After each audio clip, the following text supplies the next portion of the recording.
Hi guys, bukas daw Baguio. Pero grabe ang panahon ngayon. Ang init. So, nasa tabing dagat ako. Tingnan mo guys.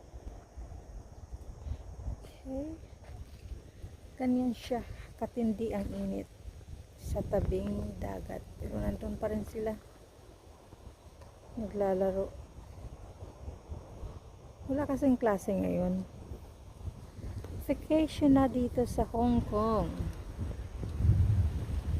So nag-stop sila last Tuesday and then babalik sila by September. Yeah, September.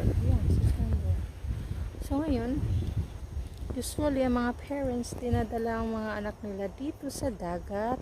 Mamasyal sila. Ganyan ang dagat dito sa HQ.